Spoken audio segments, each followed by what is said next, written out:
Nakita nga ni Ina ang kalunos-lunos na kalagayan ng matandang si Lola Arya, kung kaya't kahit siya ay nagtatrabaho ay hindi siya mapakali. Ramdam niyang kailangan ng tulong ng matanda. Kaya naman gagawa siya ng paraan kung paano makabalik doon. At alam nga ng kanyang kaibigan na bad na nga siya doon at markado na ang kanyang mukha doon.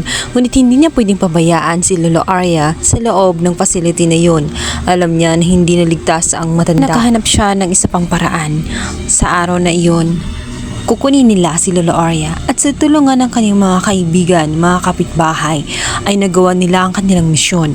Nagpanggap nga na pasyente ang lula ng kaibigan nga nitong si Ina at isang kaibigan naman niya ang nanggulo sa naturang front desk. Kung kaya kalusot sila ng walang pag-alinlangan at walang nakakita sa kanila sapagkat nakamas din sila at ang salamin.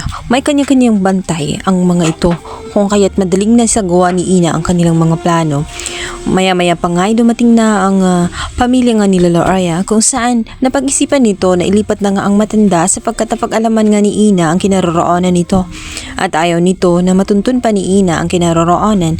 Ayaw nga nila na muling magkalapit ni Ina at si Lola Arya. Alam kasi nila na threat ito sa kanilang mga plano sa mga masasamang balak nga nitong si Charlie. Kung kaya't sinabihan na niya agad si Joanna na ililipat na nila agad-agad ang matanda bago pa man tuluyang makuha nga nitong si Ina. Ngunit si Ina ang nauna nga doon kung kaya't nakalusot na nga sila. Nung pagdating nga nila doon ay wala na nga roon itong si Lola Arya dahil nakatakas ito matapos nga makita na ang kanyang caregiver ay tuturukan na naman siya ng gamot na pampatulog at binabaliw nga siya nito. Napapansinan niya kung kaya't anong mga time na yon ay ilang beses na rin niya na hindi iniinom ang gamot dahil ayaw niya masira ang kanyang utak ng tuluyan.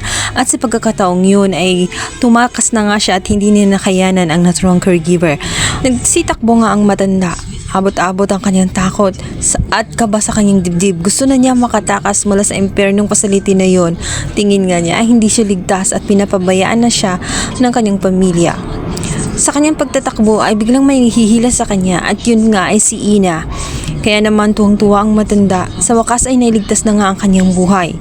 At nilagay nga siya sa drum. Muntik pa silang maharang ng naturang guard sapagkat hindi nito hahayaan na makalabas sila sa gate sapagkat may nawawala nga ang isang pasyente.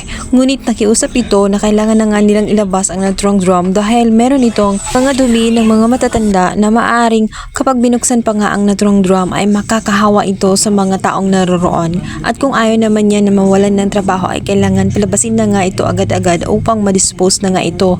Kung kaya't walang nagawa ang guard kundi tawagan na nga ang nasa gate front upang sa ganon tuluyan silang makalabas agad-agad. Kaya naman tuwang-tuwa na nga itong si Ina at ang kanyang mga kaibigan. Sa wakas nakauwi nga itong si Lola Arya sa bahay nga nitong si Ina at ligtas na malungkot na malungkot ang matanda sa kanyang sinapit. Hindi niya sukat akalain na ganoon ang mangyayari sa kanya. Tinanong pa nga siya kung nakapagsumbong ba siya sa naturang admin ng naturang facility. Ngunit hindi nga siya hahayaan sapagkat tinatakot siya nitong si Patty. Mangyak-ngyak ang matanda. Hindi niya sukat akalain na sarili niyang pamilya ay pinababayaan na nga siya at gusto pa nito na itapon na nga siya sa malayo. Sadyang ginusto nito na mawala na nga siya at hindi na pinapahalagahan ngayong wala na nga siyang silbi sapagkat may sakit na siya. Ngunit sinabi naman nitong si Ina na wag na siyang mag-alala sapagkat ligtas na siya at siya na ang mag-aalaga sa kanya at siya na rin ang bagong pamilya na kukup-kup sa kanya kagaya ng dati nung siya ay nagkaroon ng amnesia.